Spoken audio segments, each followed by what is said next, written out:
Баршаңызға алғыстан басқа айтарымыз жоқ. Әр шаңыраққа осындай той шығысты болсын.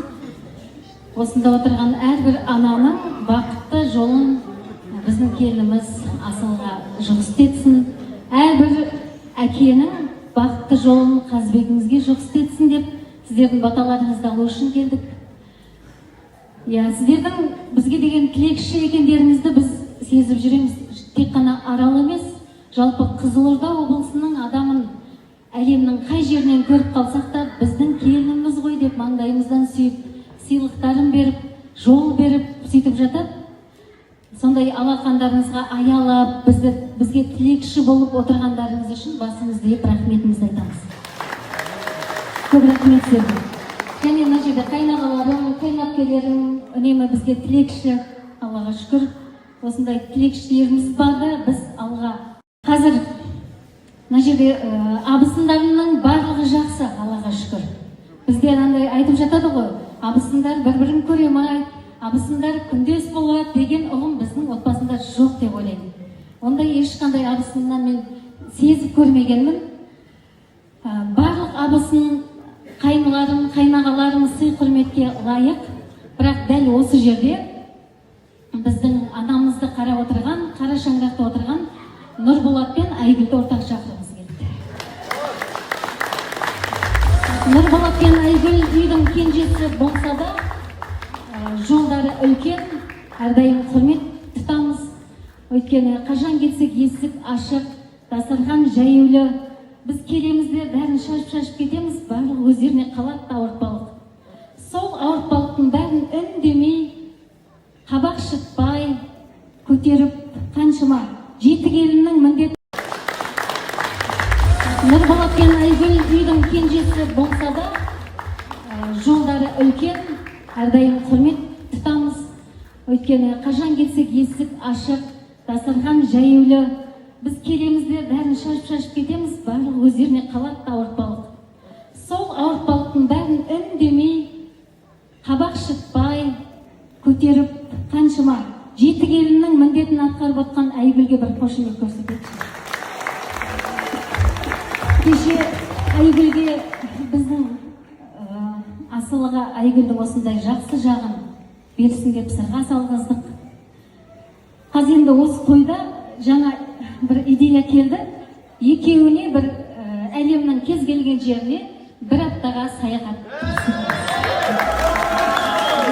Таңда өздерінен мүмкін шетелге бармаймыз десе Сарыағаш, немесе Алматы. Сіздерге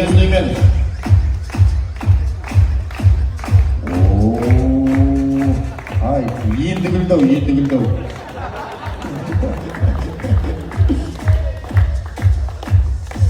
Арнайы Ақтөбеден келіп тұр.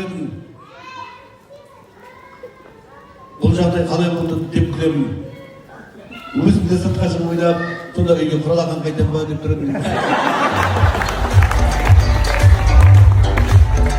Енді жаңа Жамбыл айтты ғой, бұл енді Бұлаулеттің тойын, Жәкең менен Жазираның тойын басқару көп асабалар үшін арман. Өйткені контент жинайды, абырой жинайды, баға көтеріледі. Бірақ біздер оның біреуін де ойлаған жоқпыз. Осы Жәкең сондай үлкен басыменен сондай ортадан келіп, өзімнің бауырларым болып айтқасын.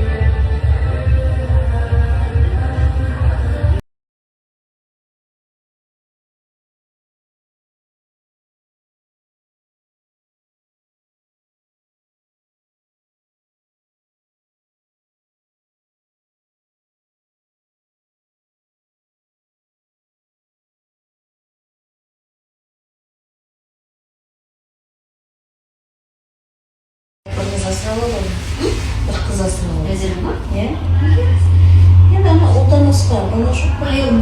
Жа үйден отқан, одан асқа бала жоқ. Жа болу ғой,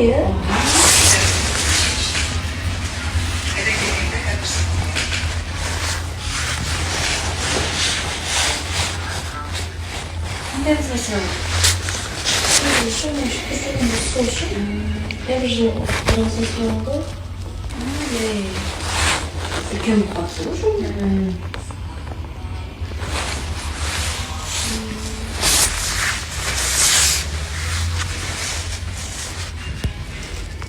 Осыдан шамамен 20 жыл бұрын осы жердегі біздің достарымыз Бақытгүл мен Дәуренмен бір жиында болдық.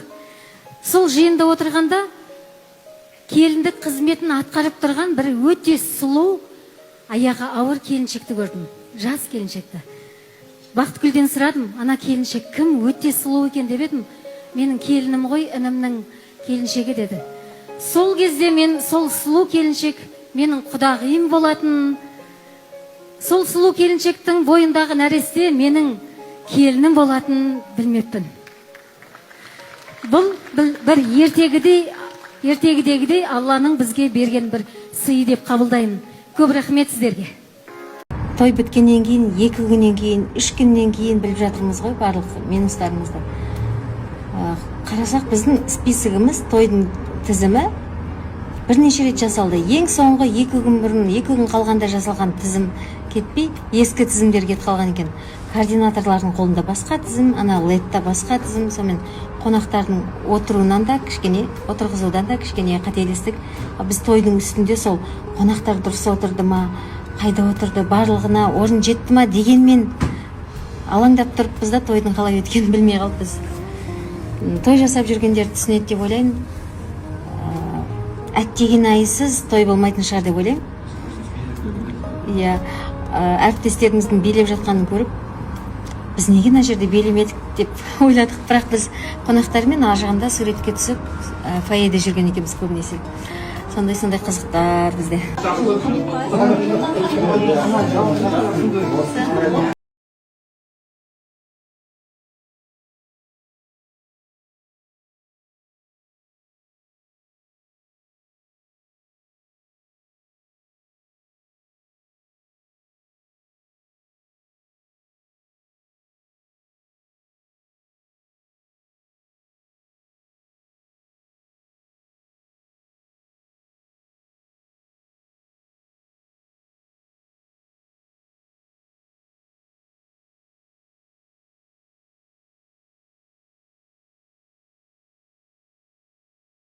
Тек қана шетелге барғанда да қана бір дастарханда отырамыз да, әйтпесе Қазбек те әр қалада жүреді, Асыл екеуі біз де әр қалада жүреміз. Біздің үйіміз анда-санда кездесетін үйіміз ғой. Соны просто Асылы біліп беріңізші деп еді оған. Не болады алда, қалай өмірсің? Әзілдеп жатырмын аға, жігіттер, әзілдеп жатырмын.